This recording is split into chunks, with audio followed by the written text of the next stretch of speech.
Good. Good afternoon, everyone. Thank you for joining us this afternoon. So, as Stefan said, this is a joint presentation with a long-term partner of ours, Nova Chemicals, who have become recently a part of the Borouge International Group. I'm Tugce Asici. I am responsible for our line of additives for polyethylenes at Milliken. I will introduce you to Milliken and our technology, and then Greg will take over and talk about the new highest barrier HDPE resin they created using our technology. So a little bit on Milliken, we like to say that you actually encounter probably 50 times a day a Milliken product without realizing, depending on the region. We are a diversified industrial company serving a variety of different markets, like automotive, like construction, healthcare, consumer goods, but also, of course, packaging. So with more than 7,000 associates, we are creating tens of thousands of everyday products. And culturally, we are driven by curiosity. We are designing with purpose, and we are delivering differentiated essential performance. So now let me connect this to the plastic circularity and how we work with our partners like Nova. So Milliken is working really closely with the whole value chain to get the insights into the customer's unmet needs and the requirements of the applications. Then we are putting a variety of perspectives into the solution, also utilizing our diversified other industries or other businesses that we have. And we are working very closely with our partners to deliver the differentiated solutions. The challenges, especially also in plastic circularity, as all of you know, they are increasingly getting difficult, almost impossible to solve alone without good collaboration and strong partnerships. So the goals are practical, and they are all aligned with the brand owner's requirements. So increasing the recycled content, eliminating wherever appropriate, wherever possible, the single-use formats, enabling monomaterial packaging, which of course barrier fits in, and also lightweighting, which at the moment, of course, thickness reduction, resin reduction with cost and availability is a very hot topic. So let's now talk specifically about barrier in polyethylene and why our technology, which is called Linex UltraGuard solutions, exist. So this is one of Milliken's contributions to the challenges in the packaging industry. Our technology can be applied to numerous markets, as you can see here in the images. It's designed to enhance the barrier performance beyond the industry benchmarks.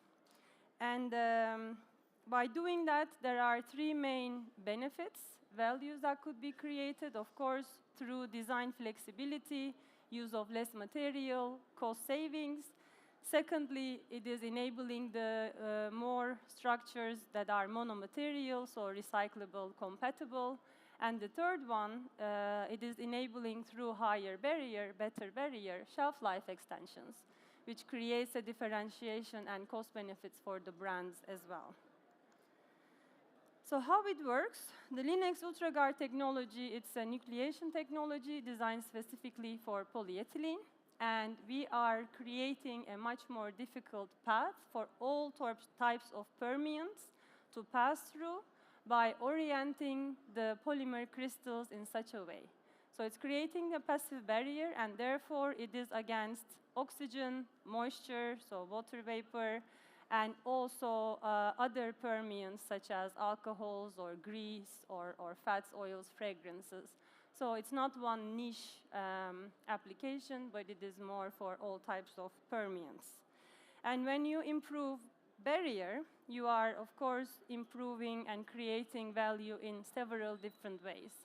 So here what we have done is we've taken our additive, we took a HDPE control, and we've added our additive, and we have blown film at different thicknesses. So the gray line is the control, the orange line is the control plus our additive in there. And you can see the barrier improvement, that's for the water vapor transmission rate, the chart. The barrier improvement invisible across all of those thicknesses. So you can use this in two ways. Firstly, you can keep the same barrier performance, and reduce the thickness. Directly cost-saving potential, availability challenges might benefit from this. Or you can actually use it in packages or in products where you are actually not having enough of a barrier so that you can go for an extended shelf life. So there's two ways that could be possible using this benefit. Next, I'm going to show you some examples. So it's not just in the film applications or food packaging that this barrier improvement and HDPEs modified with Linex UltraGuard could make a thickness reduction possibility. It's also rigid packaging that's possible. So here again, it's very small, but on the charts you are seeing the WVTR, water vapor transmission rate. And when you incorporate UltraGuard into the HDPE, or have the HDPE resin that's modified using our technology, then you are able to compensate the barrier loss that comes as the result of lightweighting and thinner gauges. Moisture is one thing.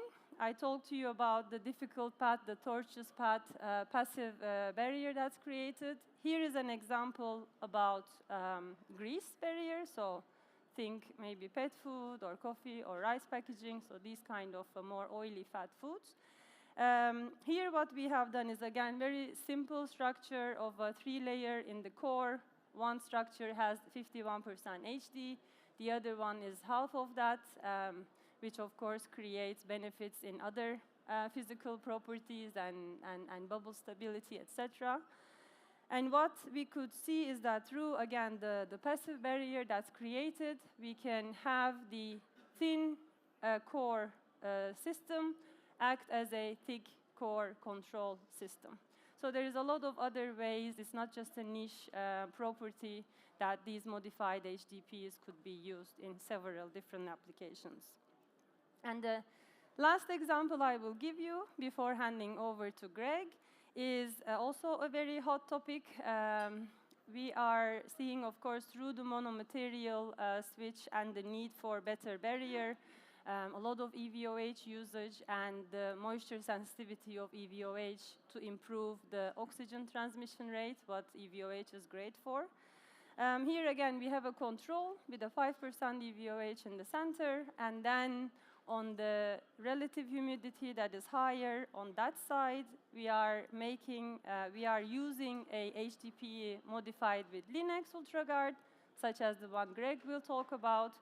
And through that improved barrier, there is design flexibility to reduce the relative humidity in the EVOH layer, and therefore improving, making EVOH act stronger in terms of both the OTR, so oxygen transmission rate, and the WVTR. So this is another area that can be explored that gives design flexibility with these. Very short time, but I tried to give you some flavors or different examples of how value could be created. And now I'm going to hand over to Greg to introduce the new product. Good afternoon. My name is Greg Courtney. I was with Nova Chemicals. We're a Canadian polyethylene producer. But as the slide says, we have now merged with Borealis and Borouge. And I'm going to talk today about our new HPX 267, where we've incorporated the new UltraGuard additive from Milliken. So Nova has had a long-standing relationship with Milliken, where we've created 3 different grades for the market.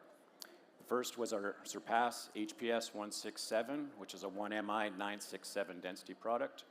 We then brought out the 6MI 968 density, the Surpass HPS 667AB, primarily for cast extrusion. And now incorporating the new UltraGuard additive from Milliken, where we've created the Surpass HPX 267, which is a 2MI 967. So we're seeing a 20% improvement of the HPX 267 over the standard HPS 167 regard to moisture barrier performance. And with that, we're seeing stiffness and heat resistance for an all-PE packaging material, and we're also seeing improved clarity, stiffness, and heat resistance regarding MDO films. So To evaluate the new product, the HPX27, we did 2 case studies where we looked at a serial liner and then a high barrier structure. The structure on the left is a simple 3-layer structure where we incorporated 55% of the barrier resin in the core layer, and we ran it at 2 different thicknesses at 38 and 63.5 micron. And as you can see, the 38 micron, we saw a 20% improvement over the HPS167 with the HPX267. And then we saw a 16% improvement at the 63.5 micron thickness. So as the thickness got lower, we actually saw a little bit overall improvement switching between the HPS167 and the HPX267. And on the right-hand side is a high barrier structure where we split the barrier high density into 2 sublayers, and then we've got EVOH in the core layer.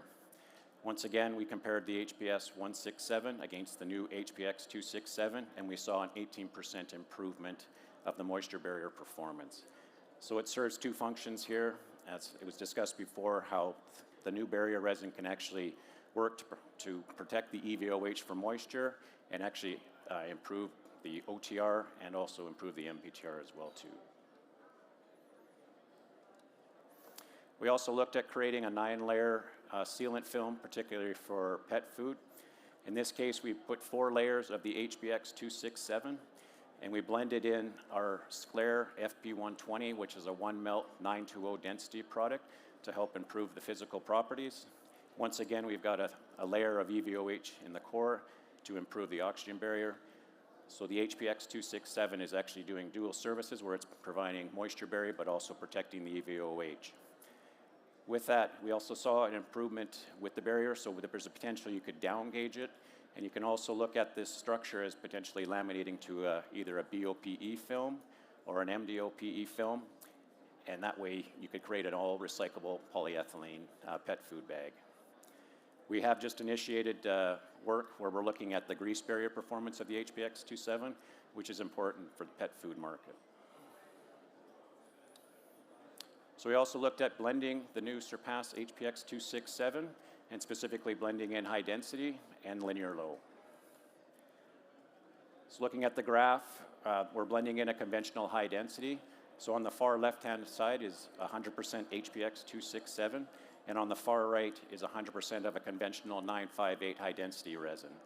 The green line indicates is a linear relationship between the two, and as you can see, as we blended in the conventional high density, we didn't lose a lot of moisture barrier performance, and at 30%, you could still require, depending on the requirement of the moisture barrier, you could blend in a cheaper high density but still maintain your overall stiffness. So the moisture barrier at 30% was about 15% better than expected. Then we looked at blending in linear low to help improve the overall physical properties of the film. We blended in two linear lows, so our Surpass SPS 116, which is a single site octene, 1-melt 916, and then we also blended in our Sclair FP120, which is a 1-melt 920 density. The barrier performance between the two is very similar, and once again, on the far left-hand side, we have the barrier performance of the HPX267, and on the far right is 100% linear low.